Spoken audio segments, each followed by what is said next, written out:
Hello, welcome to the Hoopty Cast.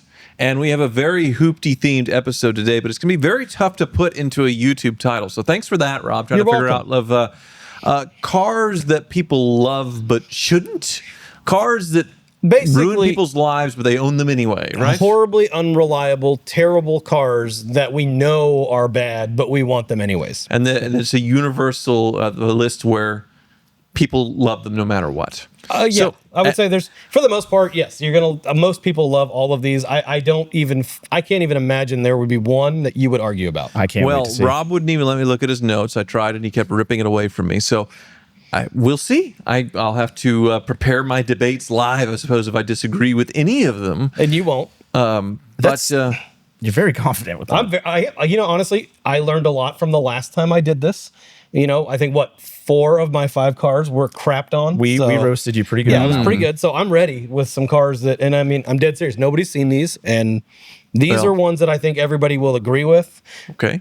And I think that they're all warranted to be on here. Is the XLR-V on this list? It's not on this list. Because it's not loved by a lot of people. Although I love that car. It's I not love it. woefully unreliable, though, is it? Like, it's not It's a woefully. North Star with a supercharger. No, so they actually built the North Stars to a smaller displacement to handle the power, handle the boost, and then they also beefed up the head gaskets to where they don't fail on those cars. They do not. You guys remember Cadillac spent the big Led Zeppelin money on the Yes. commercial for that when it came out? It was so cool because it was coming out of a tunnel, and it was like, man, Yes. that is awesome. To find that for $10,000, I am so proud of myself. Unreal. Like Jealous. the ultimate hoopty of Cadillac's supercar that was $100,000. Like it's, it's perfect. I've been looking for one for years and been patiently waiting for the hoopty one to show up, and I found it. Well, and the other thing that I talked to you guys about is it's crazy if you don't know it. You could very much convince a layperson this is a brand new car. The styling on it has held this up one. so well. Just overall, in general, the styling is like, oh, that doesn't look like it's from the early 2000s. It looks like it's Composite panels are flapping in the wind because they're coming off and one's duct tape on. And How's the interior? the interior, so they have perforated leather seats. Okay. And they're it's kind of a suede-ish material, the all- perforations are expanding. It's not really a blowout. It's just kind of worn. When I think of a blowout, I think of something entirely different. Yeah. So that sounds It's presentable. awful. The presentable. interior is it's serviceable. What's the mileage on it? 102. Okay. $10,000 though. yeah, That. the price is undeniable. $10,000. I've never seen one on the road. I've never seen maybe. a regular XLR for that much. That's not a complete pile. Well, one sold for $83,000. I think that was the record on Bring a Trailer, and it had 30,000 miles on it. It had miles. Some idiots to bid that one up, but there's been several others in the 60s and 70s with under 10,000 miles. Yeah. But it's crazy. That's why I thought I missed the boat on those. But I was selling Cadillacs and Chevys when they were new, and I just thought that was sweet. Like I said, you can't tell me that. Like, if I didn't know, I'd be like, that is a new sports car from Cadillac. Yeah. So the video's not out yet when we're recording this, but it will be out by the time this podcast comes out. And if y'all aren't happy with that as far as hoopties, then I give up. I don't know what to do. I mean, it's got a retractable hardtop. It's got ungettable parts. It's got all of the stuff. It's everything. It's all the things. It's perfect for our cast. I mean, it is a hoopty, a true hoopty. So your BMW broke, right?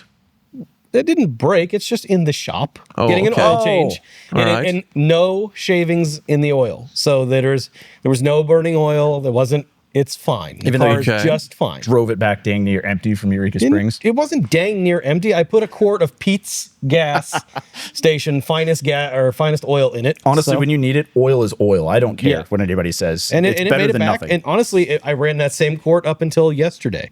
It never bonged again. Everything's happy. It's a happy car. Near death. But he'll sell it. The next person will. No, I like it. I mean, I'm stuck. This is the first time legitimately I have 8 cars and 7 of them are registered, which the NASCAR can't be. So they're all registered.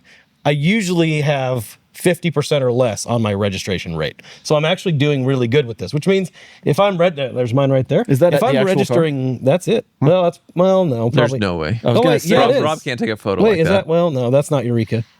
No, that's a field somewhere. Jake, nice I did have find. a nice That's Eureka swift picture.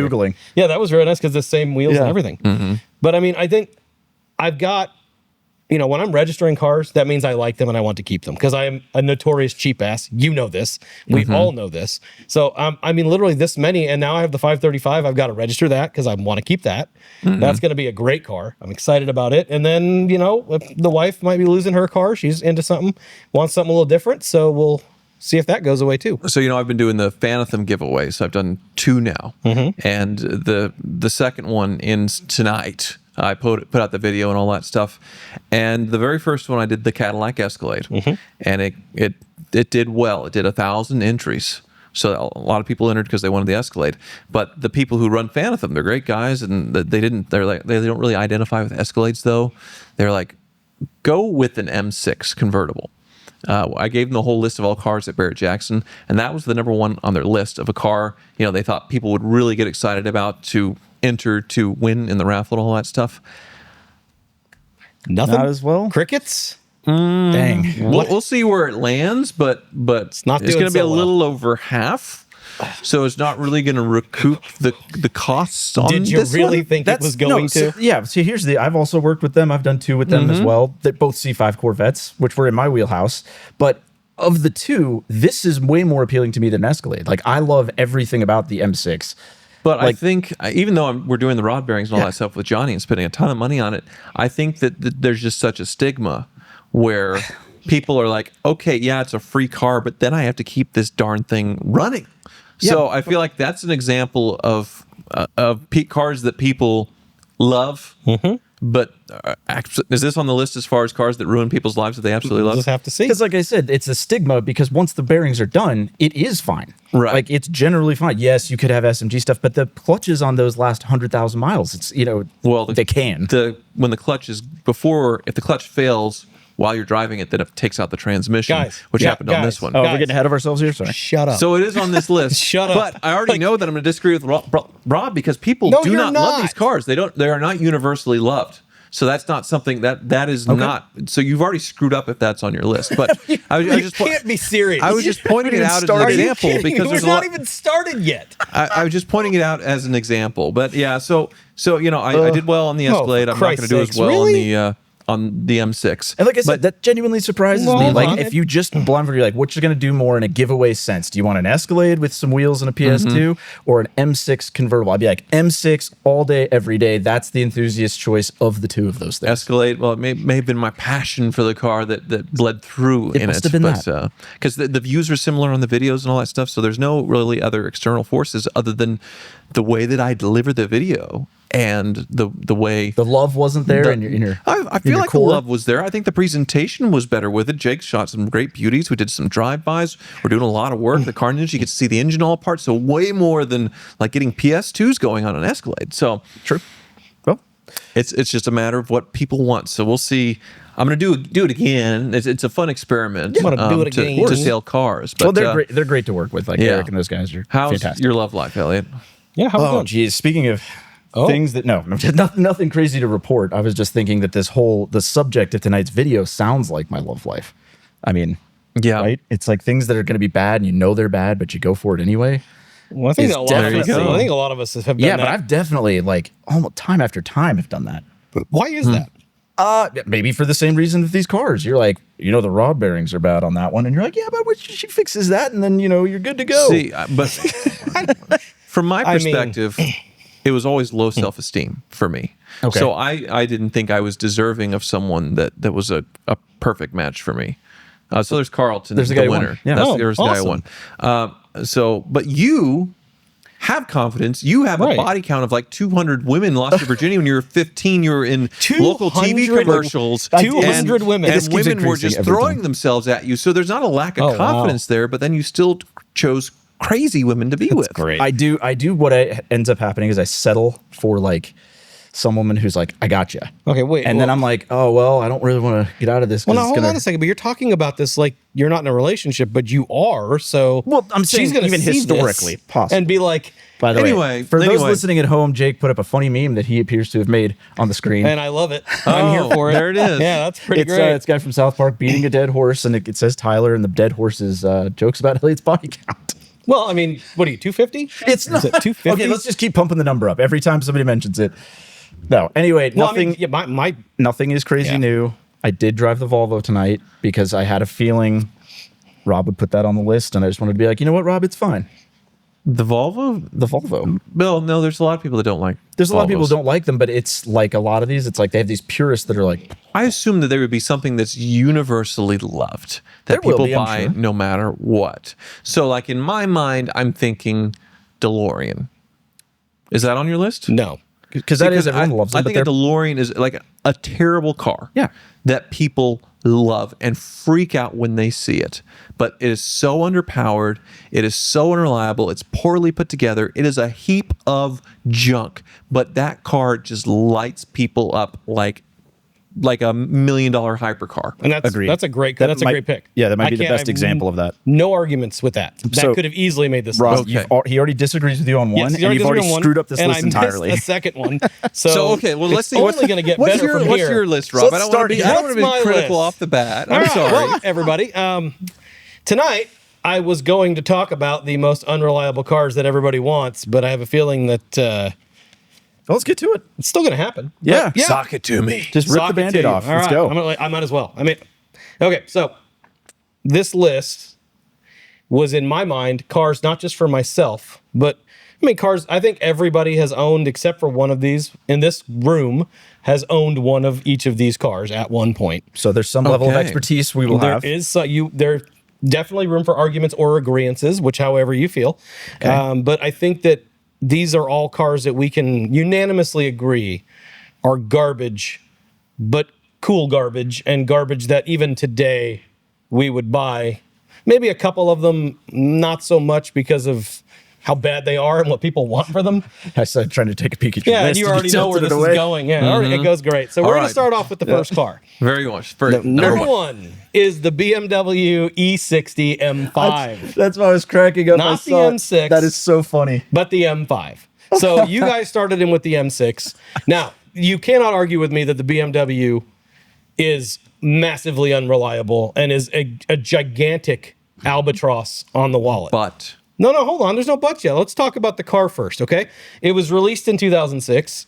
You got a F1 derived V10 engine, 507 horsepower, 400 horsepower until you hit the little M button on the steering wheel, which was cool. It was, arguably now still one of the best sounding engines of all time. The design was, it was back then was considered a little bit, have you seen the way it looks? that's beautiful. They're beautiful. And yet you don't like the 7 Series No. of the same era. No, that's a much prettier car. Look at the taillights. no, how they listen, just, I agree with you. And I that's always- mine. That was mine. That's my Oh, M5. that's cool. Actually, my wife's. She had Oh, it. look, again, unregistered.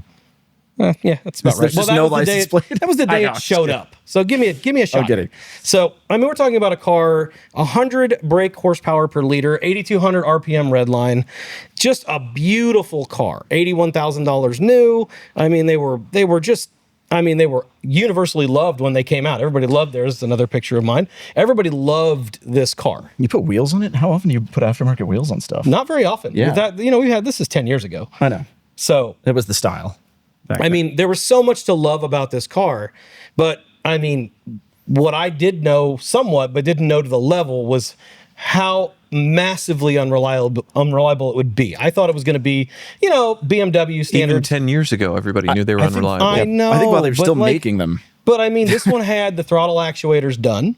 This one it didn't have a lot of the other big ones done, but it had some of the little stuff done. So there's the 3 horsemen of the apocalypse or whatever. What do they call it? The 4 basically horsemen of the big ones, yeah. apocalypse, right? Well, you have the SMG pump. You SMG. You have the rod bearing failings. Yep. You have the throttle actuators. And then you have the Vanos pump line thing or Vanos. whatever. So technically 4. It is the 4 horsemen of the apocalypse, And I a believe is minor what they 5, call which it. was ignition. The ignitions failed massively. Yeah, but So it is- mine arrived in limp mode, not told to me by the dealer that sold it to me, to which they had just put throttle actuators on it 3,000 miles ago. And I had taken it to the BMW shop, which promptly told me that the throttle actuators were bad again. So it was bad. They were broke off the flatbed. So, I didn't even get to enjoy it for a day before it broke. Now, this is pre-marketplace, so how did you come across this thing? Can Can you go Auto back to the Trader. previous photo, Jake? Auto Trader, because I look at Auto Trader here and there. Oh, yeah, that was back in the day. I just want to say that your license plate was even ew. If you look at it, it's Oh, wow. look, it's 438 Ew. I should have See, known. here's the thing, Rob. The reason you bought that is because it was cheap for the horsepower and for what it is. I paid $27,000 for that car. 10 years ago, it was a used BMW. How many M5. miles do you remember? 84. Okay. If the car was so loved, it would have held its value better and become something collectible. But they are not. They are absolutely loved. Nope. You're kidding me. No, the people do not love these. They skip You're over them. insane. They do. They no, don't want they don't want the iDrive. They don't like the feel of the transmission. They don't like the looks of them. It's not like a DeLorean where everybody is happy and loves to see a DeLorean. And DeLoreans are worth $100,000 when it offers a $10,000 driving experience. But it had, unlike the DeLorean, it had some amazing qualities that make people still want the car. Okay, And cars they and did bids that. results. All right. So yeah, manuals, which by the way needs to be mentioned, Right. they could be had with a manual. Obviously, rare. you're bringing a premium. The thing I want to say to piggyback on what Tyler's saying is like, yes, for the most part, but I think we're going to find a theme in here is, of course, it's not going to get a DeLorean-like reaction. Even women who have just seen Back to the Future are like, oh my God, that's you don't have to be a car guy to like that one. This is one of those, that looks like an old BMW to a normal person.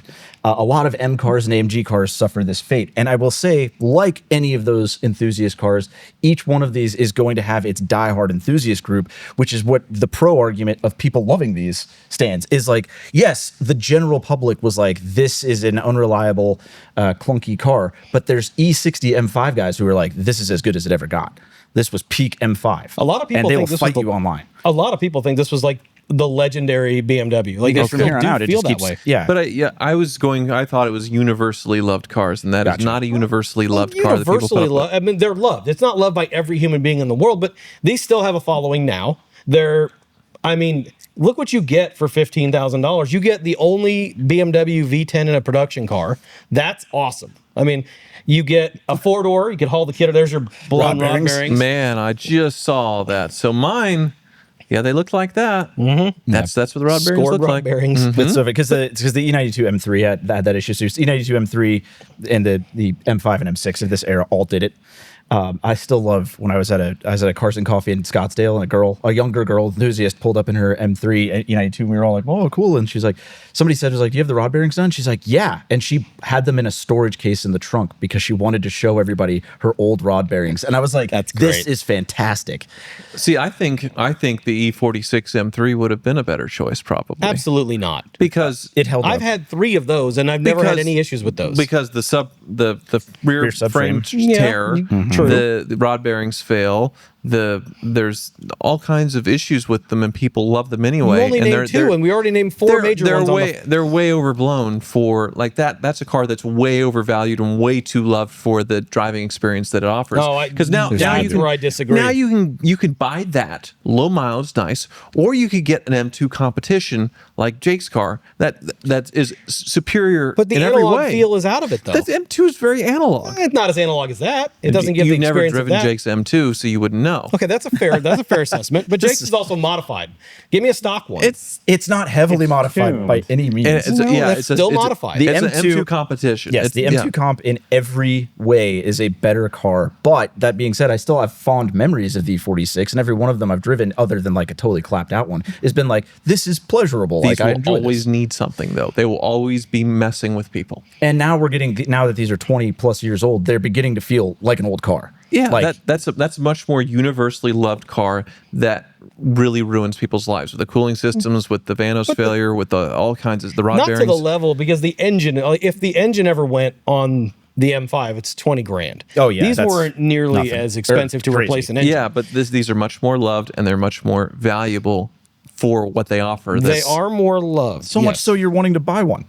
Yeah, I do for want to your buy wife. one. Right, but Yeah. not because I don't think they're horribly unreliable compared to the M5. The M5 is a more unreliable car compared than that. to Guaranteed. I Guaranteed in every agree, way.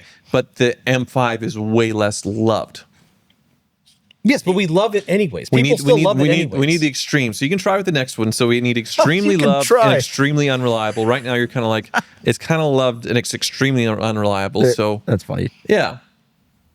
There you go. There's a good meme for those just listening. Oh, there's going to be. Find one for the M5, Jake, because I promise you there's one for that. But for those listening at home, it's a meme on the screen that Jake's pulled up of an E46 M3. People delude themselves into thinking those are reliable because they like them so much. I could have combined 30,000 miles on the 3 that I had and never had a problem with any one of them. I didn't even get 6,000 miles out of the M5 without braking 4 times. You don't notice things and keep things up. Yes, now you're just being a long time.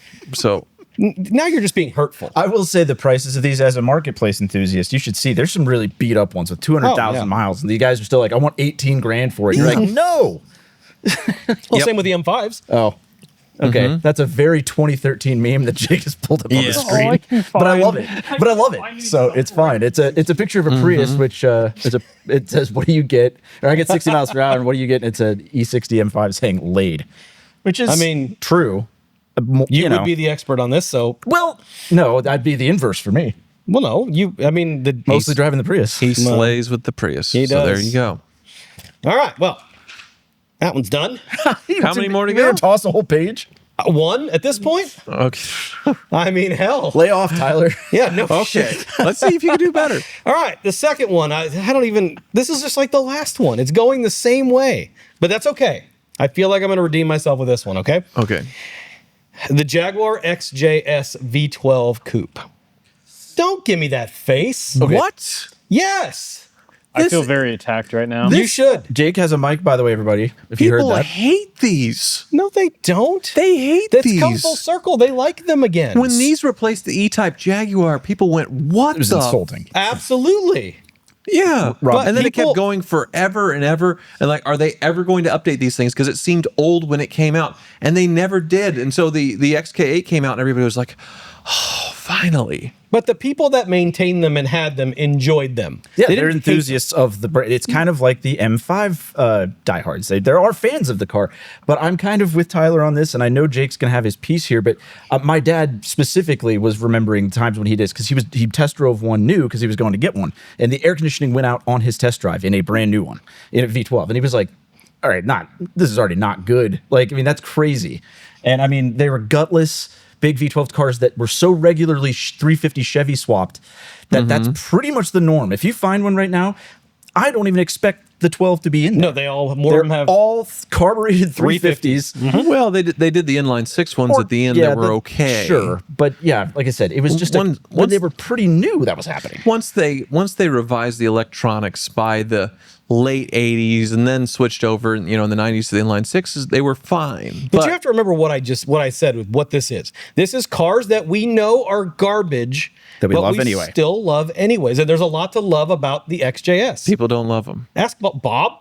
Bob is in love with that. Bob loves anything that'll make him money. Yes, but it's not for sale. He has I don't want to sell it price on that Jaguar. No, he doesn't. Baloney. Well, it's 30 grand or whatever he had it for. No, it was 20 or something. Was he down to 20? Well, it was started at 30. Yes. But okay, no, let's hear me out here. Jake's got a thing on the thing. That's a bold claim. It's September, the launch date of the Jaguar, and it says a black day for Modena, Stuttgart, and Turin.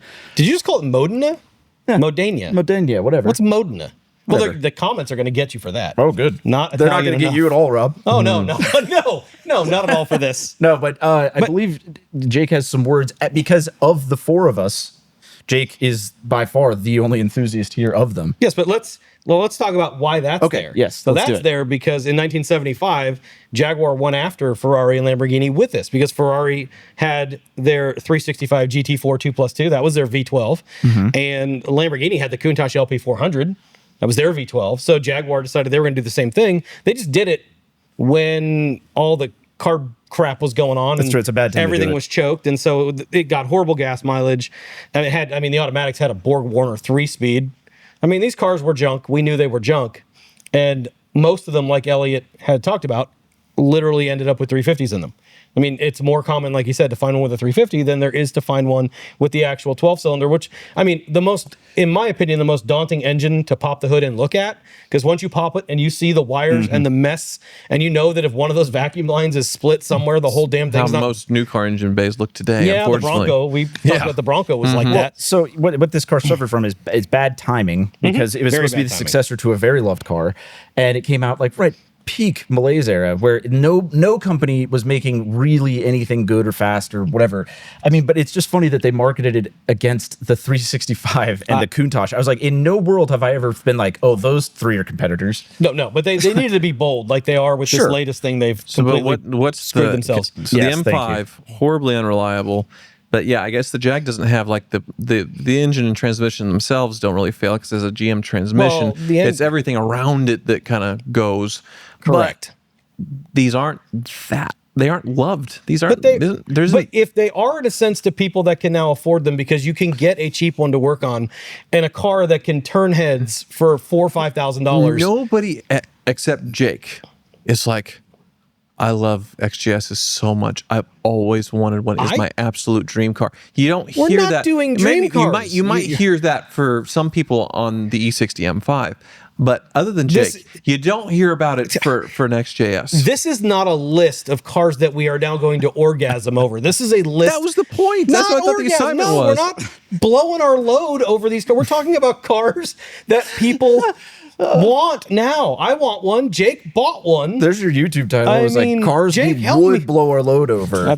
Jake, help me out here with this. You bought one. You have to agree that these were garbage and you want one anyway. Jake has owned several of them, and while I will say it's a good looking car, it is. If you say somebody, oh, I really want to work on this, I don't think anybody, even a fairly seasoned mechanic, has popped the hood on that and say like, boy, I can't wait to dive in on this. I think it would make, if it was your starter, I'm going to learn how to work on cars car, you'd walk away from the hobby. Mm-hmm. You would be like, this is unrewarding, frustrating, and every time I fix something else pops up. Well, you know what you would do with it? You would literally throw the engine out of it and put a 350 in it. Yeah, which is what everybody did. But that doesn't change the fact that they are sought after now. People will buy them. If they're $4,000 and they're in good shape, they're sold. And then in the period, they did sell quite a few of them. I remember seeing, even when I was younger, into the 90s, they were all over the place. It was, who knows why that was, but I agree that it has some sort of hardcore. There's one that's been on fire. That's one of the problems it had. Here's what I would substitute if you're going British. That's not part of the. Let's see. Let's hear my Rolls Royce, the Silver Cloud. Yeah, but I could literally put every Rolls Royce ever made on this list. Pretty much. But as far as like people like, oh, I love that car. It's such an icon. Like this is something that's universally like, oh, wow, look at that, a Rolls Royce going down the street. Isn't that cool? And people stretching to buy a Rolls Royce and having their lives ruined by that mineral oil system and everything else like that. Right. That is a way worse car that is way more beloved by people, that is much more junky and British. So next week, Tyler's going to tell us a story of whatever is on his mind. No, again with the DeLorean thing, he's got you on the parking lot appeal. Absolutely. Like if you drove the Rolls Royce to Dillon's, somebody, even an old lady, might be like, "Oh my gosh, I love that car." If you drove an old XJS to the grocery store, I don't think anyone other than a weird guy would approach you. I think you're wrong, and I'll give Bob his due. When I brought that Jaguar back with him, we stopped at the gas station in that stupid little town, 10 miles from where we bought it, and 3 people came over to talk about it. It was on a trailer. It was like Chautauqua, Kansas, or Veneta, Oklahoma, and they're like, "Wow, we don't see many Jaguar around here."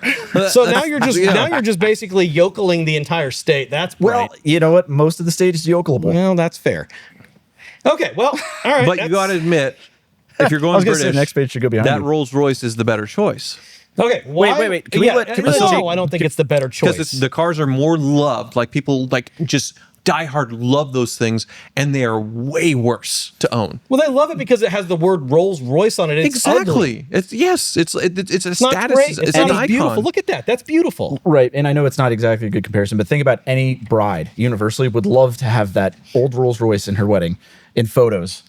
I would love to have that in my wedding. That'd be a great car to have in the wedding. Hello, would you prefer a Rolls Royce or a Jaguar? Everybody would say Rolls Royce. Which one's more unreliable, a Jaguar or a Rolls Royce? Rolls Royce.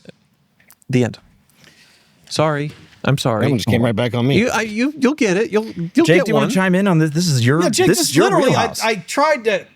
You're not helping. I was kind of hoping you'd actually talk about what's so unreliable with them. Well, I couldn't get there because somebody put his damn opinion out there. It's a GM transmission. The engines don't die. It's just usually hack workmanship, and people don't know what they're doing, and they get ruined, right? The engine itself is the engine and the transmission are pretty as simple as it gets, but the fuel lines like to crack and catch on fire. and burned down the car. Might need the whole bottle. The steering rack bushings were notoriously poorly engineered, and the steering rack would just float around, and then they'd drive them off the highway and wreck them. And the wiring was all hand crimped with glass fuse boxes and way too small a wiring, so they would get heat, get hot, and then either melt, catch fire, things would break, etc., and then the car would burn down or quit working. Lucas, Prince of Darkness things. Of course. These sound bad, Jake. Say what? Most of these things sound bad. Yes, they are quite terrible vehicles. But do you agree that if you're going British and you're going for something that's loved, the Rolls Royce is still better? As far as more unreliable and more generally loved by people. I'd say more unreliable. I don't know. These days, your Silver Shadow, yes. Your other one, your white one that looks like a Daihatsu or Daewoo. I don't think that's gonna. I mean, then again, someone did post it in our group chat. I like the one with the air conditioning better myself. Jake, let me ask you a question. Is the Jaguar XJS an unreliable piece of garbage? In general. In general. Yeah. Do you want one? Well, your sample of one. He owns one. I've had a few. So I've had a couple. So the title of this YouTube video is a car that one person loves that's unreliable. 1/4. There we go. there's one person out there watching this of the tens of people watching this. Is yours, right? Yeah, this is your new one. That's his. You'll Jake, notice critically not functional. Yeah. So I feel like that's also a theme with these. But you're also a guy who had a 350 swapped one. Yeah, it was the Chevy loved engine it. was the worst part of it. It was the least reliable part of the whole car. I had a Chevy stop ones, same thing. don't even- Yeah. Didn't you have one on your lot? Oh yeah, that's how we Yeah. met. Yeah. Mhm. Yes. Okay. Yeah, Jake showed up on my lot to. Well, and I didn't have it on my lot because I didn't have my.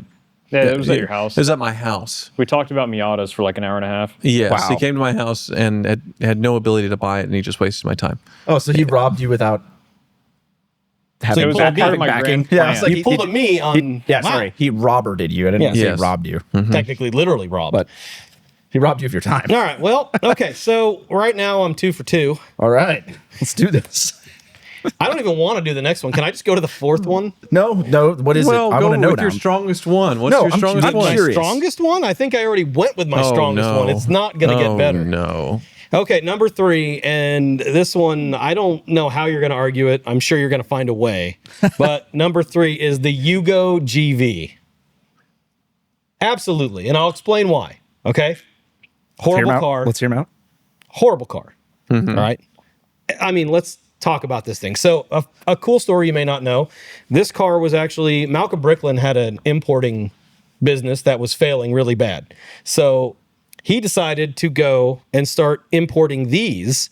So he was traveling around the world trying to get Jaguars to import and things like that. They were all too expensive. He made his way to Serbia, found these guys, toured the factory, and literally the next day agreed to bring these over for $2,000 his cost and $39.90 to buy one in America. So you could get a new car for $39.90. People immediately flocked to it. They sold 1,100 on the first day, which is great. I mean, for something That nobody's ever heard of. and right, stuff, yeah. nobody knows. Pretty good. You know, a lot of people are like, hey, I'll buy this. And I mean, it wasn't even, it was like immediately, it was like a week when just everything started falling apart on these.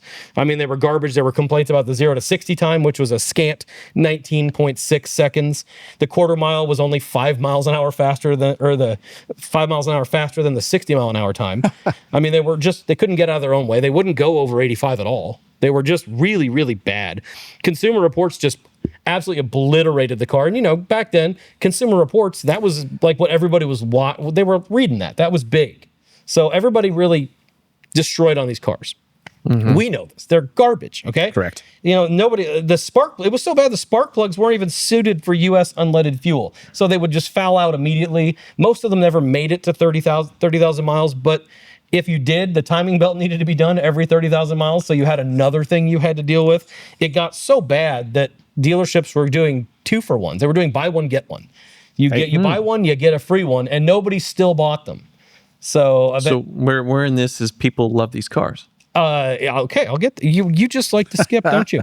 Here's where it gets a little interesting, okay? So obviously they didn't get they're junk. You can't, nobody wanted them, but if you look now, if you look on Bring a Trailer, for example, they go for $7,000 to $9,000 for an average one.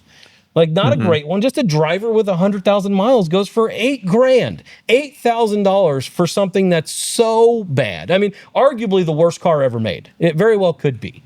So this to me is an important one on the list because there's people bidding on these. There's people that want these, and they're really, really crap. They want them as a joke in their car collection next to their Ferrari 250 GTO. And like, hey, you see my Yugo? That's exactly what it is. And honestly, for people that know, obviously I'm a liquor rep. Some of you might know this reference. It's the Jepson's Malort of the car world. Yeah. Which so we just now got that a few years ago. Jepson's Malort, that's a quick one. It is a liqueur that was made as a joke.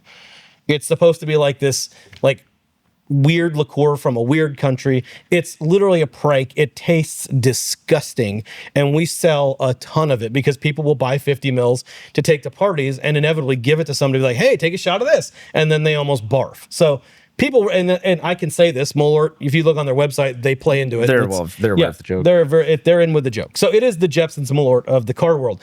But they're loved, and they're loved by people. People love these. If I see one at a Cars and Cockpits, I almost said cock, but if I see one of these at a Cars, I might have to change that name if I keep stuttering on it. But if I see one of these, I'm going to go over to it, and I'm fascinated by it. I think it's awesome, and I would if I found one of those for $3,000 on Facebook Marketplace, I'd buy it if it was running. Here's why I agree with you. But wait, what? Agree. You heard him. Agree, but not for any of the reasons that you stated. Of course not.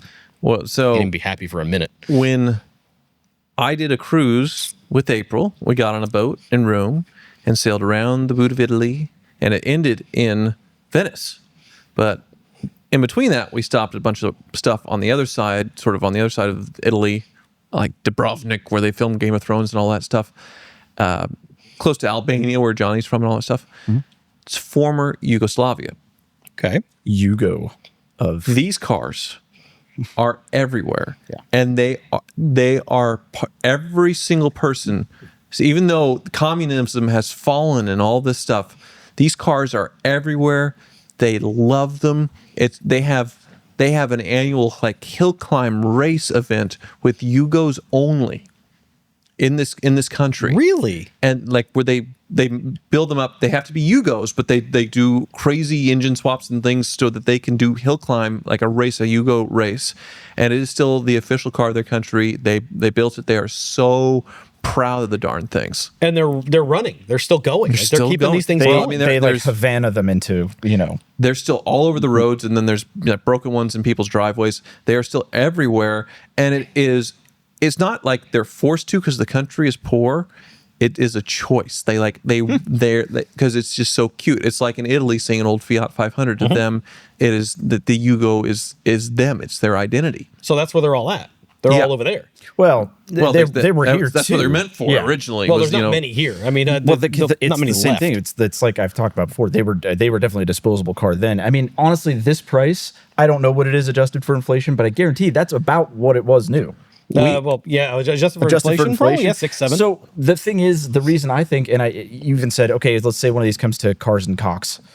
I said that intentionally. I know. Yes. Why would you look at that? Because we kind of have seen that. If one of these pulled up, I'd be like, wow, somebody has one and somebody kept it running. It's impressive. It's the same reason I'd get stoked about it seeing a Shelby Omni. You're like that kind of thing where you're like, what a weird car that somebody still willed into existence. It's quirky. People buy them as a joke, especially people with $7,000 is literally pocket change to them to have a hilarious little car in their thing and be like, oh, isn't this funny? This doesn't belong. I like this one. We sold one at Barrett Jackson a few years ago. I think it was Las Vegas. It was a yellow convertible with under 1,000 miles that didn't run. It didn't run. It didn't matter. It still brought over $10,000, but it was a yellow convertible, which was really rare towards the end of the line when they quit selling Yugos at the end. And they also made didn't they make a GVX that was supposed to be like a sportier body cladded? That's what it was, a convertible with cladding GVX. And all that stuff. Yeah.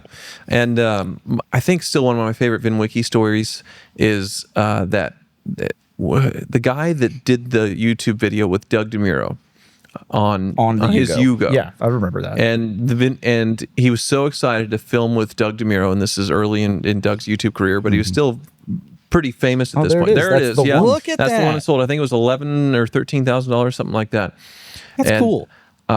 He got violently ill the night before, food poisoning, and he's filming. This is back when Doug would film with the people who were in the cars, and in between takes, he is just violently vomiting. And in the drive, they had to pull over so he could vomit. But he played through, soldiered through, and did this YouTube video with Doug.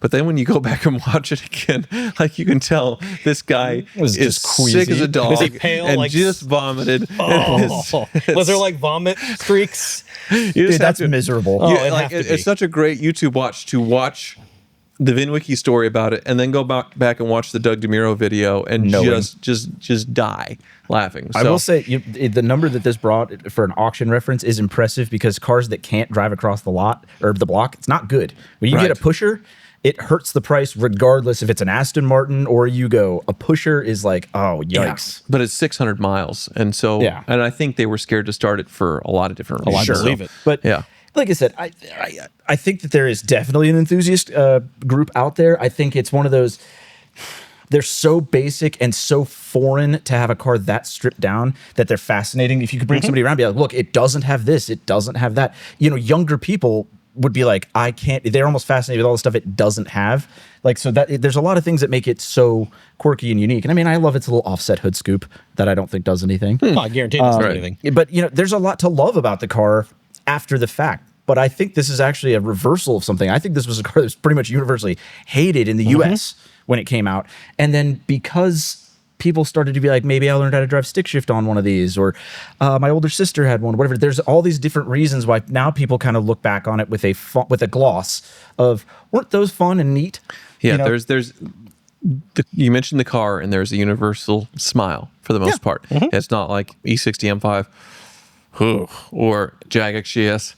There's not a negative reaction from the majority of people when you mention those cars. I think, and that's it makes everyone smile. These cute older European cars, and I think it might be the money because thank you, you acquire because even the craziest person, you acquire a junker one of these, it's always $3,000 away from being perfect. It's true. The thing is that if it was actually a decent car, would it be as loved as it is today? And probably not, because it was such a punchline for all the comedians and all that stuff. Well, Tyler, thank you. I needed that one for the next one. Okay. Number 4. Let's do it. The Ferrari F355. What was that? The Ferrari F355. He's saying the Ferrari 355. The Ferrari 355. I have some. So I have personal reasons for this. Tyler has personal reasons for this that I'm very aware we're going to talk about, but let's talk about... We talk about it on every podcast. I think there hasn't been one where we haven't mentioned. Nobody's going to disagree with this. I mean, you're not going to disagree with this because this was universally loved right off the bat. Right. This is, I mean, you got 385 horsepower, you got a flat plane crank V8, 8,500 RPM redline. I think even now, the best sounding Ferrari ever made, one of them. It's in the arguments of one of the best ones ever made. I think it's one of the best looking mass produced Ferraris ever made. I think this is, to me, the pinnacle of Ferrari styling. I think before it started the 360, not as good looking. The 430, I owned one. I didn't. Not nearly as beautiful as this. This car was amazing. It was absolutely praised everywhere when it came out. Everybody loved this thing. It was like, I mean, when you saw, and even it's a car that if you look at today going down the road, over a 360, over a 430, over, in my opinion, a 458 looks more special. It's just a beautiful car in every way. So much so that was my dream car. My dream car is that. I could not afford that, so I went on to Facebook Marketplace to find what I could afford, which was my $43,000 1995 gated manual Spider. Man, pre-COVID prices. And this car had one picture on Facebook Marketplace. It was a fuzzy picture in a warehouse. I thought it was a scam. And it was like a too good to be true thing, but I bought a ticket to California. I flew out there.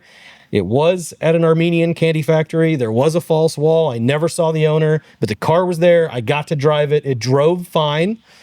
Overall, I didn't know what to expect. I've never driven one. It was a Ferrari 355 in front of me, and I had a check. Was it the first Ferrari you ever drove to? Yes. Okay. And so this was like to you, the 300 SL is your top of the mountain. This was my top of the mountain, obviously in a red coupe, but just being able to say I got one of these was like, of all the stupid cars I bought in my life and all the dumb decisions I made, this one could have been the dumbest, knowing how unreliable, and I knew how unreliable it was. I didn't care. I was going to get miles out of it. I was going to get enjoyment out of it. And fun things I learned about this when I got it. The first thing I learned is that it has 4 check engine lights. You get 4 because you have 2 on each bank, and they have a slowdown and a check engine.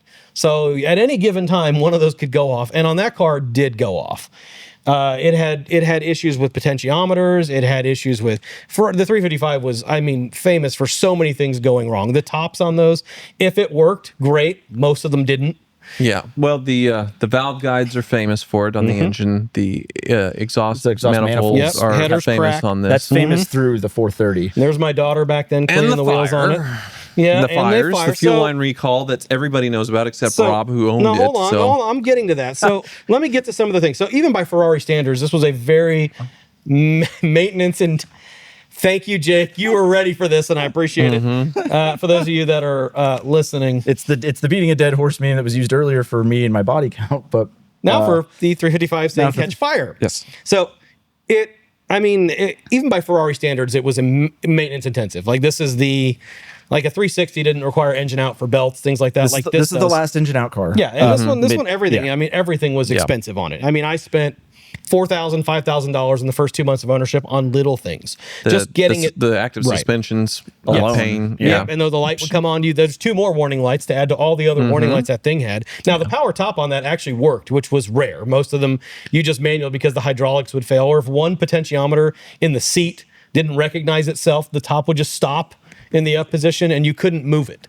I mean, it was a complete mess. Now, they were also prone to catch on fire due to fuel leaks from absent-minded third owners who just shipped the car to California in a giant box to rattle around. That could definitely happen.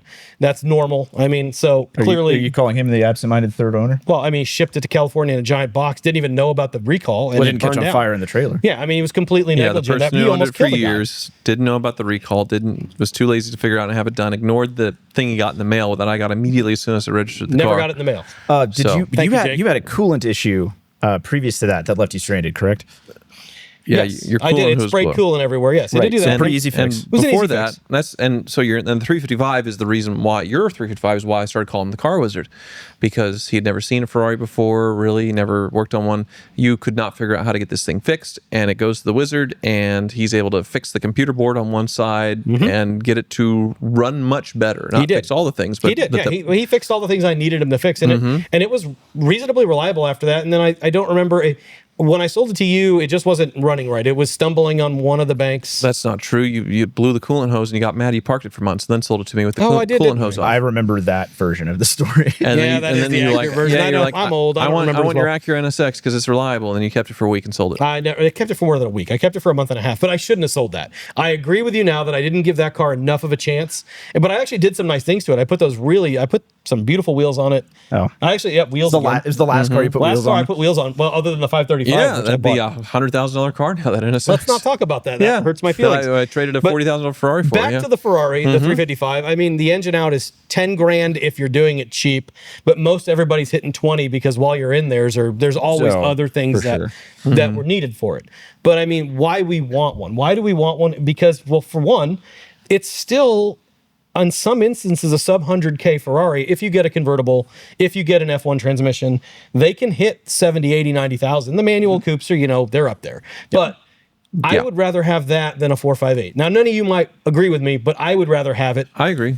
Universally loved car. And I guess for me, it's seeing The Rock, with Nicolas Cage the first time in that chase scene. I'm a kid like, holy crap. I hated that only because that's what everybody would do to me every time I'd have it. That famous line from, what is it? Oh, shit. Now I can't remember now because it's been so long since I've owned it, but where they just talked about like more than you can afford. More than you can afford. You had the exact that's one. Fast and Furious. Which he hasn't seen, remember? Yeah, Fast and Furious, of course, that was one. But yeah, the Rock chase scene, it stuck in my head, and it was before. The Rock was a few years before that. As far as 90s.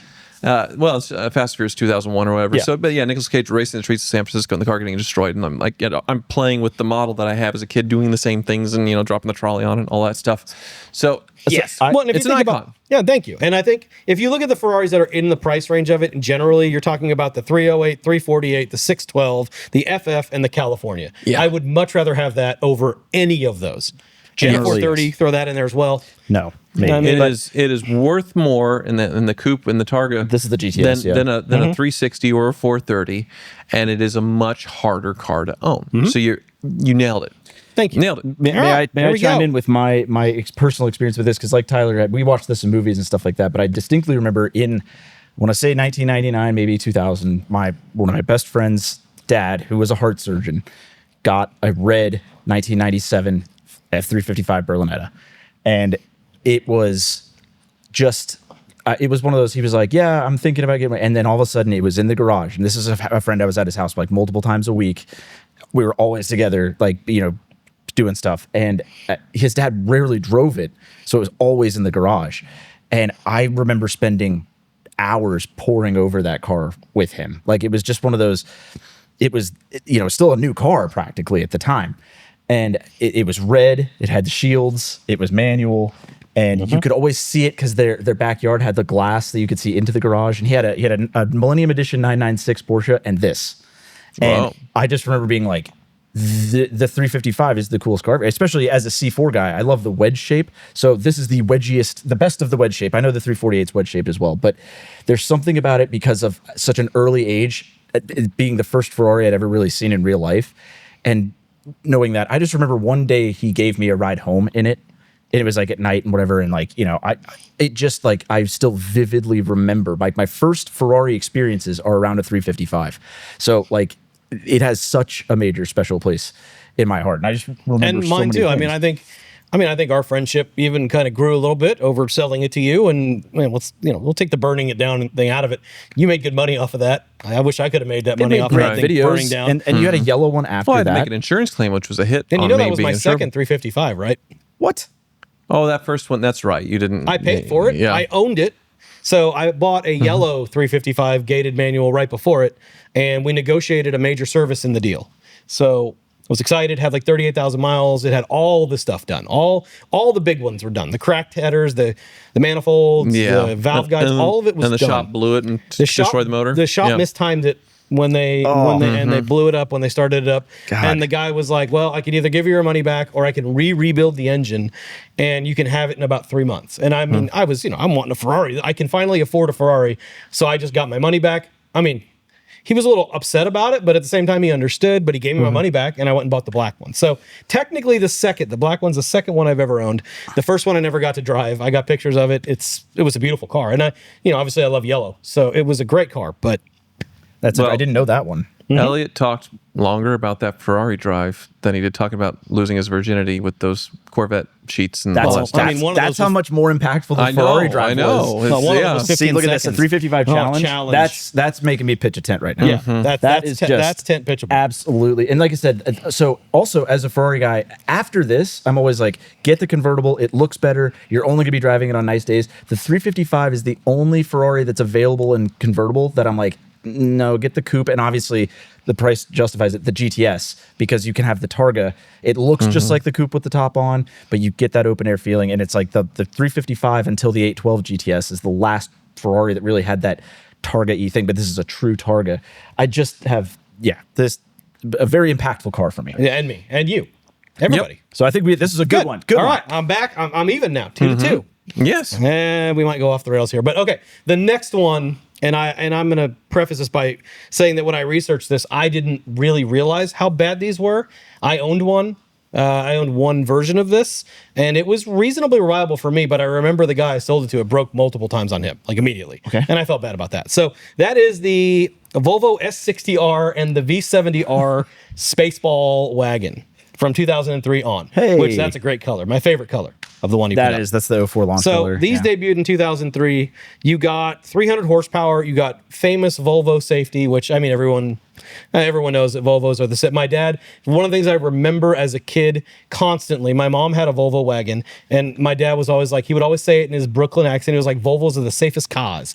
Volvos are the safest cars. That's all he would ever say. Now, did I ever own a Volvo? Not until I bought an S60R. So I did own one. I loved it. I thought they had the most comfortable seats on the planet.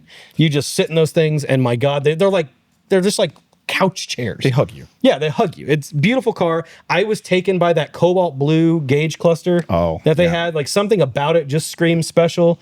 You got all-wheel drive. You could drive it in the winter. For the wagon guys, it was kind of a cool, unique, sleek design. But what I didn't know about these cars were how god-awfully unreliable they were to the poor people that actually got them over 100,000 miles. And some of them not even to that. And Elliot, you can chime in on this. You probably know a lot of the issues. There's a lot of nitpicky stuff, but electrical problems were huge. Lots of different ones. The DIMMs, which are the driver information modules, those would fail commonly on the cars. Angle gears were a huge problem on these, and it's a hefty job. It's like a $1,500 to $2,000 job to fix those. Yep. And what the angle gear was it basically like, I'm trying to think what the angle gear it essentially it transmitted the power to its version of the drive shaft, right? In a sense, what's it called? Box. The all-wheel drive system. The Haldex? The Haldex. Yeah, the rear case. So basically, it was a little thin extra drive shaft that sent power back, and it had thin little teeth on it. And everyone was like, "Oh, it's all-wheel drive. I can launch this thing." No, you cannot. And what else you couldn't do with this? You couldn't add boost. You couldn't, because the sleeves in the engine were prone to flexing under hard boost, which would then crack. Or just regular heat, even stock. If you didn't have a sleeved block, it's like if you drive it really hard for a long time. I feel terrible. Why's that? Because I kind of forced Elliot into buying his. It was 100% your suggestion, but I don't. It's been, first of all, by far the most popular car. There was mine as it sat. I was right that it was YouTube gangbusters. Correct, but it has been woefully unreliable. So, in one thing, I did buy this. And this is not a knock on Bob. It's just the way the car is. I bought it with as many problems as it could have. Right. Maximum problems. And I made the deal with Bob. I said, if was it 3,000 or 5,000? 4 or 5. Yeah. Okay. I don't remember. I'll have to look back at my own video. But I remember it was right after my Z4 accident. And we had looked at it and you said, hey, I think Bob's got a V70R or something like that. And we went over and we made a video for your channel. We test drove in a Suzu, was not the Rodeo, the cool one. Oh, the Via Cross? The Via Cross. I love Via Cross. We drove some other things. And anyway, we came to this, and this was on the, if anybody's familiar with Euroasian Bob's channel, there's the lot, and there's the cars I'm about to put in the junkyard area. Oh, yeah, and that's where that was. And this was in the cars about to put in the junkyard area. Hadn't ran, and he doesn't know how long. It was all this whole stuff. But I just kind of he was like, oh, okay, whatever. Because it was all there. It just, he didn't know much about it after that. I said, if you can make it start for whatever it is, and I can drive it away from here, I will buy it from you. And I remember I went to Arizona for a week for something, and Bob calls me excited. He's like, it's running great, blah, blah, blah, and I was like, hey, that's the deal. And I bought it, and it built your channel. It helped build the channel for sure. That's the thing, is defined you. It's the car that has defined you and your channel and what you're known for, which is a good thing, but it did, as far as it wasn't economically viable for not a beginning the YouTube videos channel, have not paid for the nightmare that you've gone through with this. And so one of the things, I even have a VinWiki story on this. Luckily, what I didn't know about this is how much it actually was going to be. I thought, I was like, I know these have some stuff. That was like my cursory knowledge of it. I was like, it has some issues. I can fix them. I didn't realize it was like, okay, this car has been if you've ever seen like a cartoon where there's a hole in a dam or a boat, and the character goes to plug one hole and another sprouts open, and you go plug that, and then you start plugging it with your feet, and next thing you know, there's holes. Every time you fix one thing, it just makes the next thing pop open. And as I uncovered the history of this car, here's why it was. I mean, the car, when I bought it, didn't even have windshield wipers on it because Bob said, I just can't make them stop. So I just took them off. I was like, okay. And I started to feel like every electronic module in it was bad, and you couldn't diagnose it properly because none of them would communicate with each other to know which one was bad. So it would say, this one's bad. You replace it, and it says, well, no, now this one's bad. You replace it, and it says the one you replaced is bad. And I spent thousands of dollars on I've replaced every module on that car now. I believe it. And now again, my anti-skid yaw control sensor one is bad. I think that the car had a sunroof leak and the interior got flooded. It was the stem of my issues. But I had to replace my angle gear too. And I found that out because I think I was driving it, and I was like, I power shifted, and I was like, this thing did a little front wheel burnout into second gear. And didn't it smoke like crazy at one point? If you were on boost and let off, because we did a video when you got your 65 vet or 66, whatever, it just would puff smoke. And I replaced the PCV system.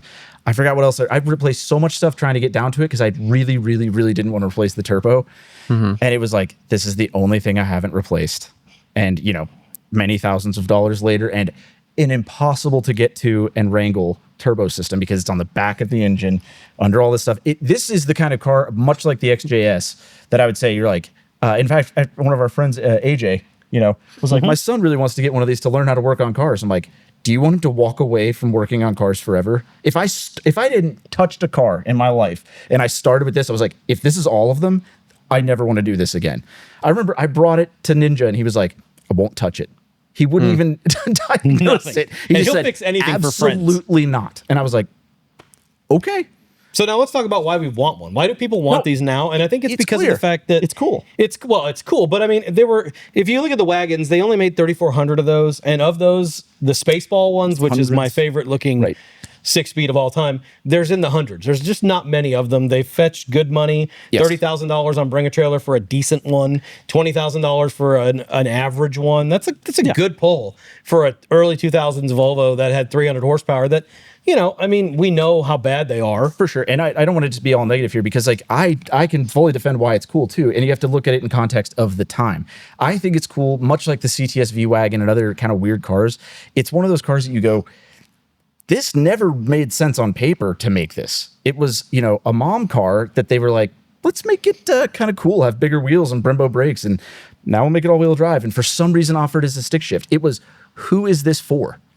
It is very niche, Rob. It is. But you would show this to car guys and like, oh yeah, that's cool. It'd be a positive. Oh yeah, that's really cool. I like this. So it's not something where someone's going to look at it and go, oh, the Jag XJS.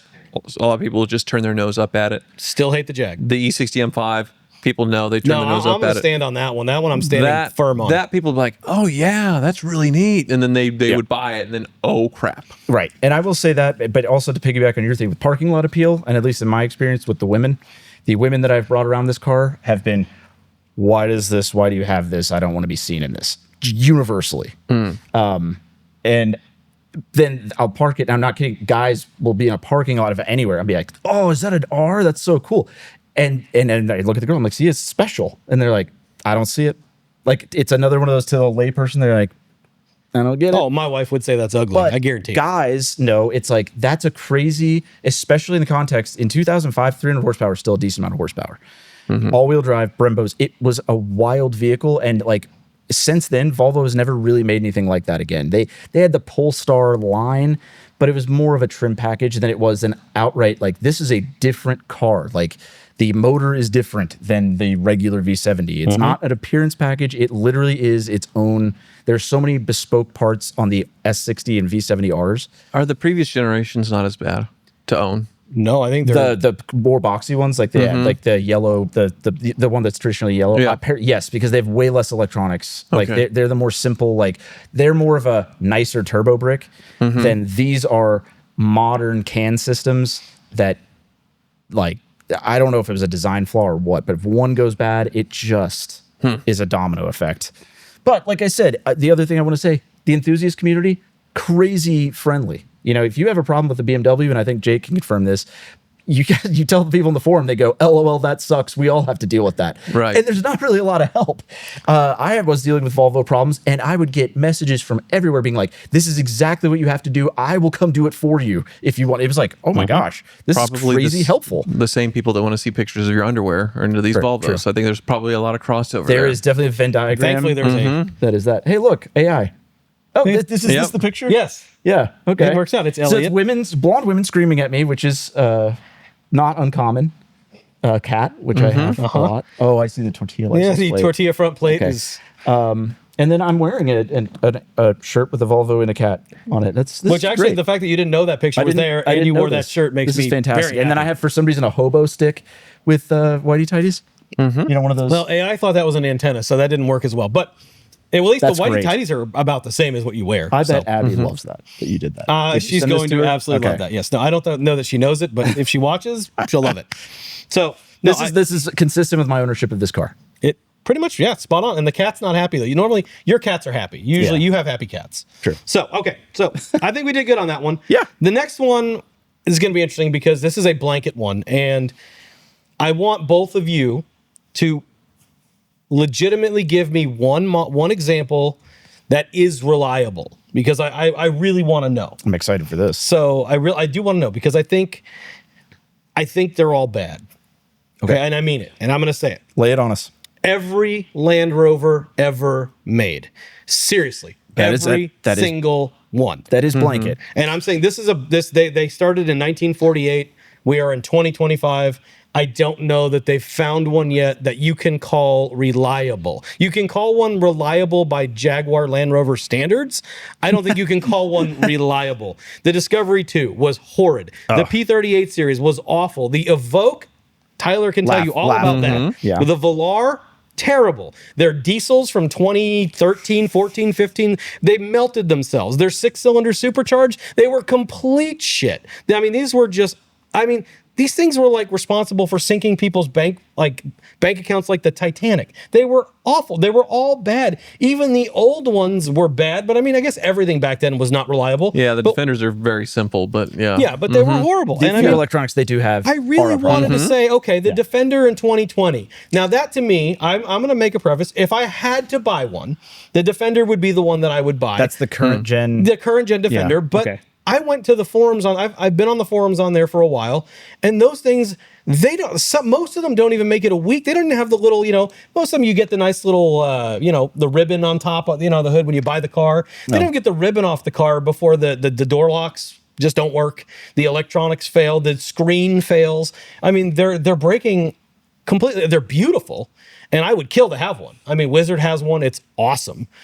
Right. Yeah, Jenny has the 2-door. Yeah, she has the 2-door, and 90. It's awesome. And hopefully her stays reliable because I'm not knocking it. I think they're beautiful, but they went and bought brand new, and that's really saying something for a mechanic that never, Oh, right. But I mean, he had a never Discovery. Bought a new car, and they're just like, we're getting a new one because we don't want to deal with all the crap, but we want a Land Rover. And he had that Discovery, that white Discovery, and he said it was very reliable. So that one he said was reliable, and that was reliable for him. But do either of you have one Land Rover you can say was reliable, or do you agree that every single Land Rover ever made is junk? I agree with you. Blanket statement for sure. I have Land Rover or Range Rovers, whatever, that I like and would own, despite knowing that, which kind of makes it a great example of this list. I think the Velar is fantastic looking, but the second I saw it had those Tesla pop out handles, I'm like, this is a British car. This is a bad idea. No, totally. But and then much like to the Defender's credit, one of my best friends, Jacob, traded in his C7 Corvette on it, which I was. Oh, what? I felt like I was getting castrated. Well, and while participating in this thing, but he has had no problems. But the S model, right? He has the V8. He has the V8. But the S model on those wasn't that like the little 2.0 turbo pushing that thing around? So they have a 6-cylinder that's supercharged and kind of has it's like a mild hybrid electric thing to spin it. There's a lot of crap going on with the 6-cylinder model. Sounds terrifying. But the V8s. The supercharged V8s so far, and again, this is kind of classic Range Rover. If you get one brand new, you're good for 50,000 plus miles. It's the second, third owners that get stuck holding the bat. Yeah. Generally. So let's get right to why we want these. Why do people want these? They're status symbols. The only one I can think of status that is they're all unreliable, but the LR3 V8 probably is the best one. And they made the LR4 was the last version of that. Now is that an NAV8? LR4, but the same thing. They just like that would be the only good one that Jake just put up. It doesn't. Well, no, because the air ride pops like crazy. No. I'm not talking about the car. I'm talking about that specific one only because Jeremy Clarkson can afford to maintain it. Right. So, but he's still driving the LR3 has normal suspension. It doesn't have air ride that can fail. Aspirated helps. Naturally aspirated, unstressed V8, and then they're cheaper than the Range Rovers, so there's less electronics to screw up. So I do see them pretty regularly with 200,000+ miles on them at death's door, though. But the fact that they made it, okay. But have you owned one?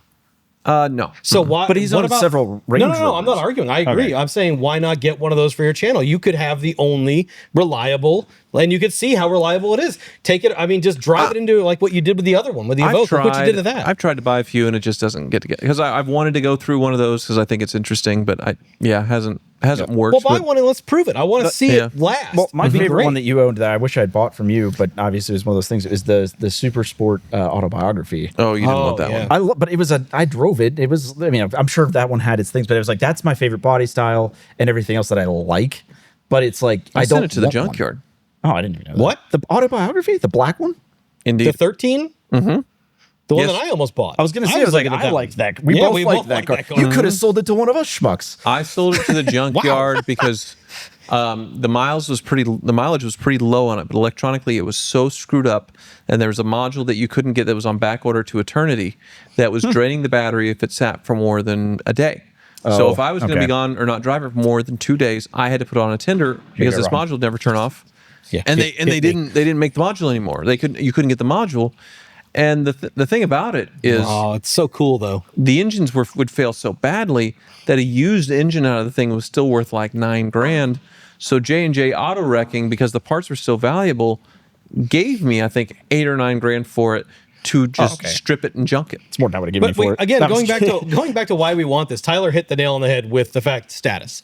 I mean, big time. And now, why would people want them, especially the P38s? It's the same thing where you can. These are still an 04 is still on a buy here, pay here lot, and somebody will still buy it. Absolutely. Well, because you could pay $5,000 for one of these, and you look rich for a day. You think you're rolling around in a Range, well, you are rolling around in a Range Rover, and you look great.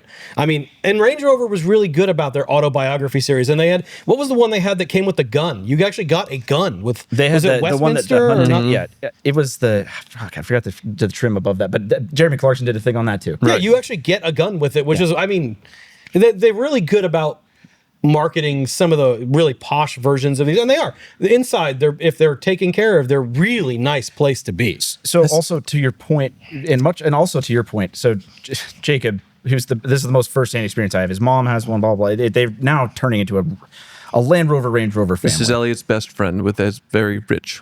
Yes. Very rich. Yes. The guy Elliot just wishes to be.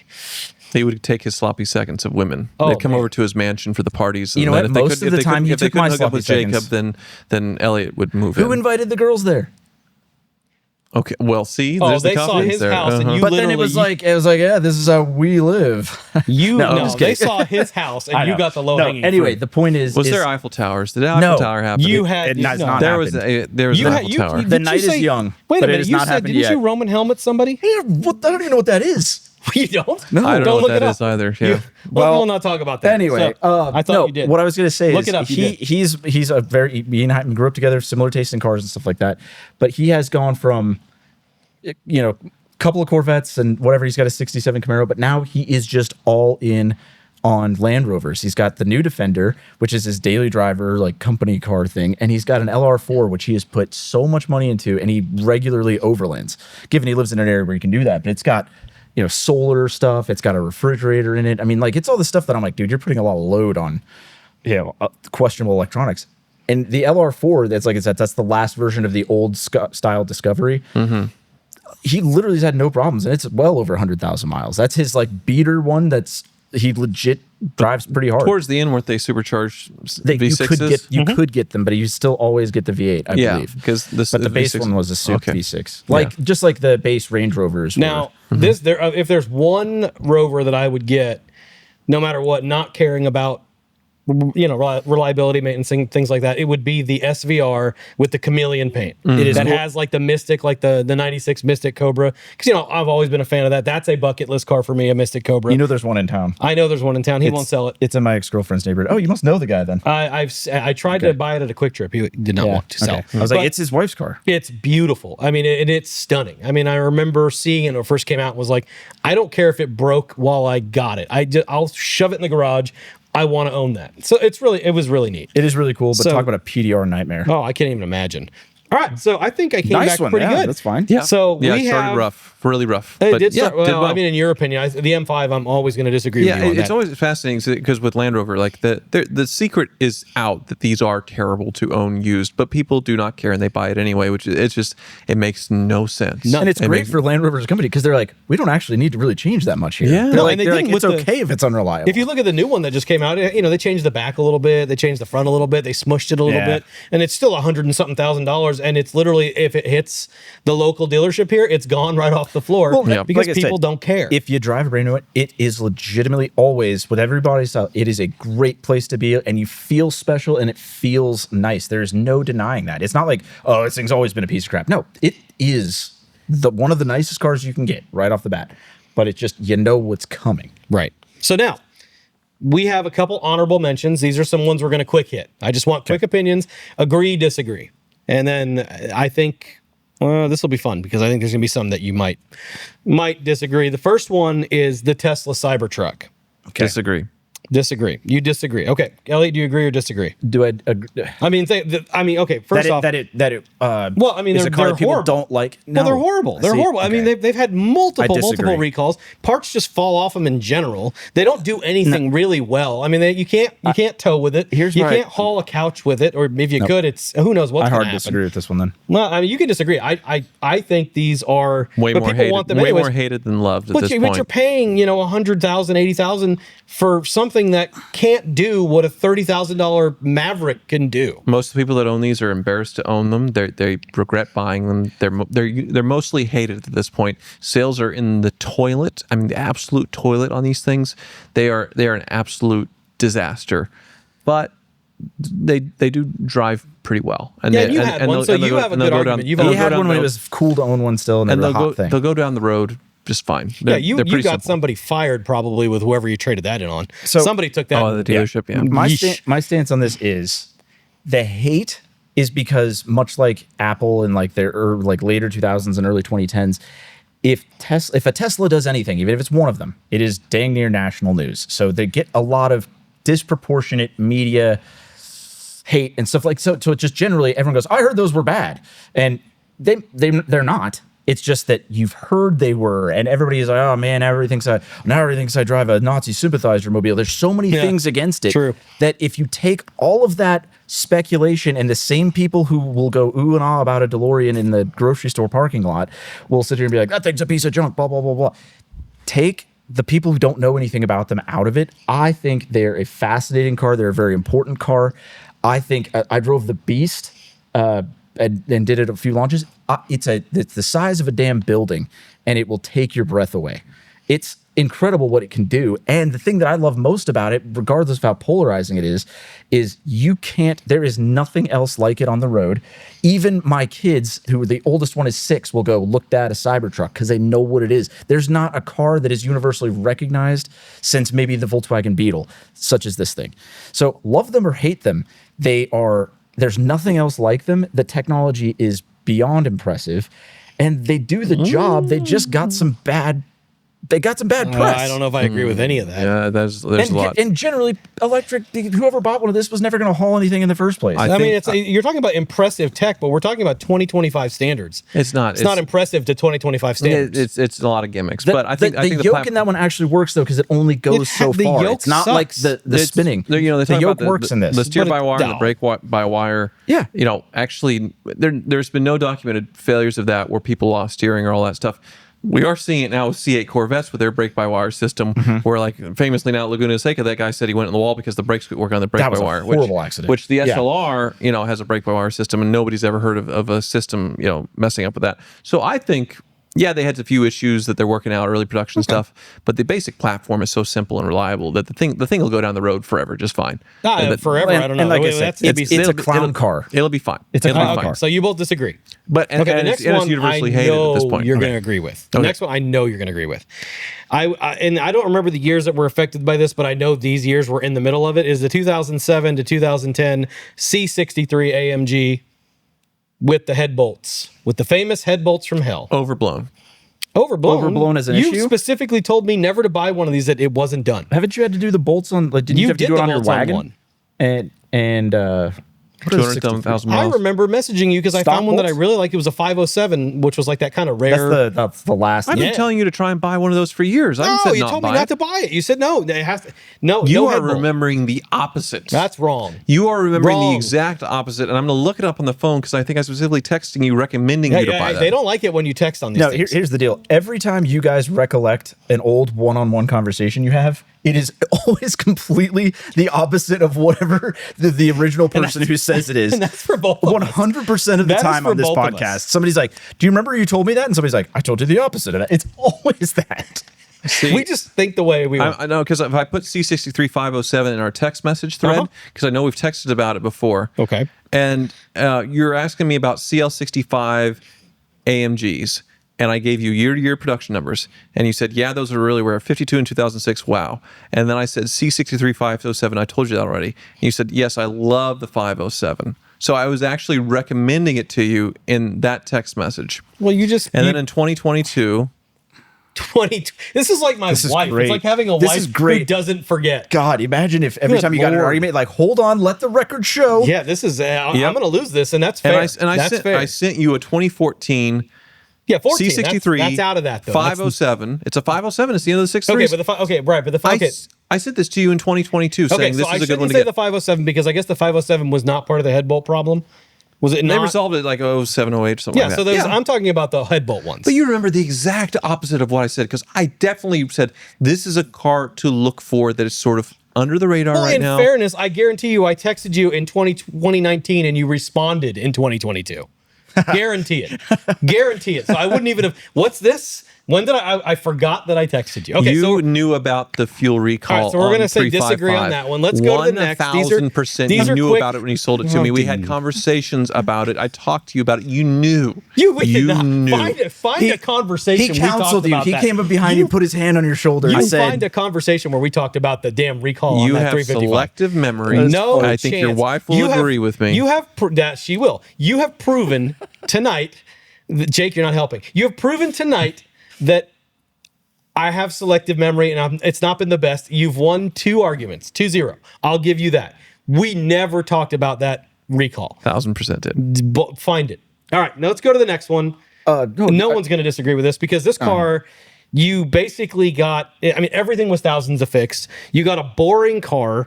Nothing screams insanity like sinking thousands of dollars into a nondescript car to keep it running, and that is the VW Phaeton W12. People didn't like these. No, yeah, I mean, this was not a well-received car. It was kind of a wild move. It was not. I don't say it wasn't well received. I think the reviews said that it was. It was a good try. No, I mean, no, I remember Car and Driver from this era, and it was one of those. Who's going to pay $80,000 for a BMW or a Volkswagen? Nobody cared about these cars. Nobody cares about them today. Nobody's like. I can't even think of one person that would buy this. No. But now I will say because there I are know people, them, I would get excited when I see one because I'm like, holy crap, there's one. Well, I mean, but now I think now you find them for like free, damn near. I mean, and people they're excited about them because you get a 12-cylinder engine. Nope. No, nothing. Nope. All right, so we're off that. So, well, the thing was, is it was a Continental Flying Spur thing with the bad badge, Conti GT. Right, with and the- you're not even getting the Bentley with the badge out poverty of it. badge. Yeah. Does your Continental GT have cooled seats, Tyler? No, it does not. Okay, thanks, Jake. Does but, it have massaging seats? No, it does not. But people would see the Continental GT and go, "Ooh, Well, that's a sexy car. ah." Even the Flying Spur. And then it's a total nightmare to own. Yes, that's a better example. Jake, what's your opinion? No, I don't disagree with Tyler, though. That's way better than his Continental, but nobody gives a shit about it. Okay, and you own one, so Well, and much I like loved it because I've driven the it's, you owned. I guess you did sell it. I've driven quite a bit of its competition, like the S-Class and stuff. The ride quality and like what they did in that car, what they accomplished, is no joke. But nobody cares. So no, wait, you And it's sold not- yours, right? Yes. To So a you mechanic. sold it for dollars, Yeah. right? To a mechanic. So somebody wanted it. Yeah. Huh? For a price. Somebody- He got right? it for free from a porn star.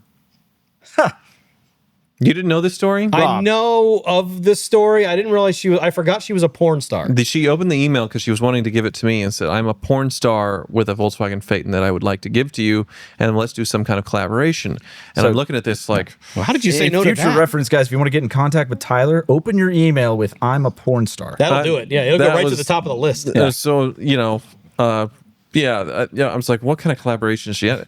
Well, she just wanted to like, okay, give me the car, and then okay, plug her social media, but not like actually participate in anything. So Jake, did you plug Jake- her social media? Oh, Jake plugged it all right. Yeah, Wow, there was a no, he didn't. long interview. Long interview? They had a long back and forth, and when they bought it, talking about the history of the car in a video. Oh wow. Yeah. Yeah, did a FaceTime. Oh, And neither of you were a stunt cock, stud. or either for this. Oh my god. Anyway. Okay, we have one more, and the last one is the Mazda RX-8. Yeah. And I think we can all agree on that. I think that this is, I mean, all I got to say is 2 words, which is Apex Seals. Yeah, everybody This knew. one, this one's mine. I sent this. And that's picture to Rob. Elliot's RX-8. So I bought one of these when they were not that old. This one was low mileage and everything, like so, because they weren't completely clapped out. I didn't personally have any problems with it, but the stress of knowing what all was or could happen to it, and knowing it was just like I said, it was a stressful car to own. I had zero issues. And I hated that stupid door that it had. I like that little doorlet. It's like what extended cab trucks did back then. Yeah, but it kind of killed the lines of it. You had, you're coming from an RX-7, yes, which I mean was the so pinnacle that's of the like, thing. Yeah, it wow. was a Porsche Corvette competitor to this. It was NA.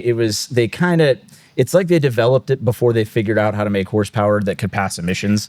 So, like you said, it was a little gutless, a lot gutless. But it was nice. I still think it's a fantastic looking car. Yeah, I agree. I think I think they've actually aged nicely. That exhaust out the middle and all that stuff. Yeah. And like when Wolverine stole it from Cyclops in that X-Men 2 movie or whatever. It was my first time I think seeing one going. Yeah, it's a cool looking really car. cool. The wheels were proportional big. Like I said, I still think this was like one of the best looking cars I've ever. It just looked good. I will say, I think the best one, they made one of these that I absolutely loved. And if I remember right, it was called the Shinka edition in black cherry mica. And that car looked incredible. That paint was that kind of like that purple, black, silver metallic.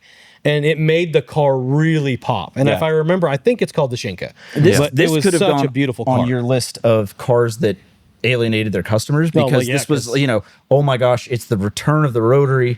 It's this and that, and it was like, so it makes less horsepower. It's all, it's all this weird stuff. Is that stuff. the Shinka? Yeah, and that doesn't look like the black cherry. That looks more maroon. But the one I remember. What really killed these cars is, first of all, they offered them in automatic. And much like an SMG car or an F1 car and stuff like that, and just generally, your experience at a Mazda dealer is not going to be like at a luxury car dealer where they really educate you through the car. Girls thought these were cute, and they bought them in automatic.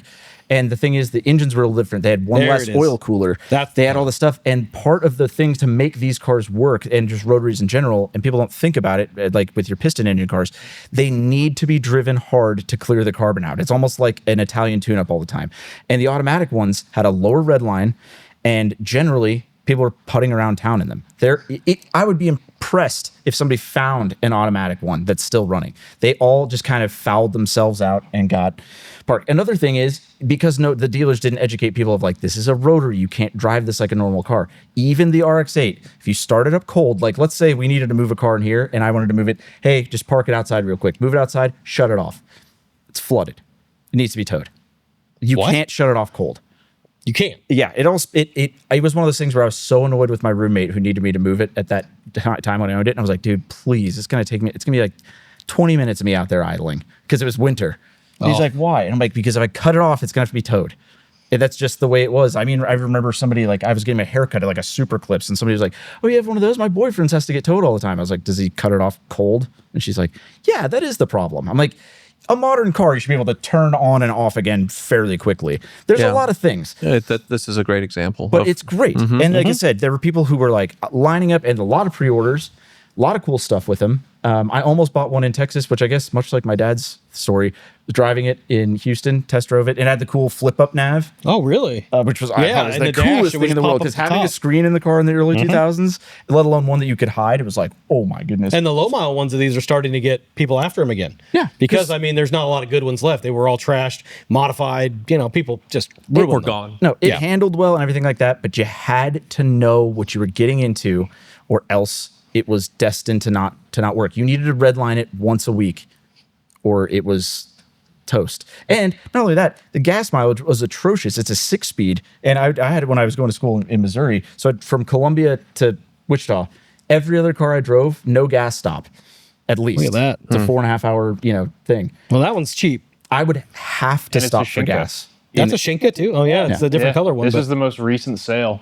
That's crazy. All right, 5,300. all right, I'm wrong. Nobody wants these. Went for nothing. Apparently, nobody wants them. But like I said, I should have sent you the picture, because I remember I was kind of stressed driving this for the first time. I know it's a rotary high revving engine. At 80 or 85 miles an hour, the thing was at like 4,700 RPM. So it's going in 6th gear, and you're like, I know we're cruising. I'm used to like Corvettes, which would be like 1,200 RPMs. Oh yeah. Kind of like laser going. It was like, this thing's screaming, and I can't go into any high of a gear. No, you were and done. It was getting like, I think it was 14 city, 15 highway. It's abysmal. Even for, especially when you consider it's like a 1 point something liter. That's V12 supercar mileage. It's crazy. Nuts. So I understand why these didn't do well. That being said, because now they've all died off, and the styling is still so good, I think they're pretty cool. I want that one. I want that black cherry mica car. I love them. Even though you know how bad it is. So that perfect example. So that's your last one. All the papers that was on the my floor. last one. All the papers are on the floor. Whoa. I was getting down on myself after the first two. I feel like I redeemed myself pretty well. Yeah. Overall, I mean, I'm commenters, please let me know if you agree, disagree. Yes. And we do have a Patreon if you want to join that and, contribute to the podcast. Please. And next week, it'll be way less controversial, I guess. There won't be any hot takes, Maybe. We'll see. The history of Hot Wheels. And we'll see how many Hot Wheels were in that bed. I bet he had a Hot Wheels bed. Dude, with the car on the I ever side. did know. But we'll see. And also, I'm going to make the guys bring in some Hot Wheels too, because I know we all still have some. I do. The history of Hot Wheels. I'm excited for next this one. week. Yes. Let's do it. Tune into that. And thank you all so much for watching and listening. We are everywhere as far as Patreon, Apple Podcasts, and subscribe if you haven't already. Bye.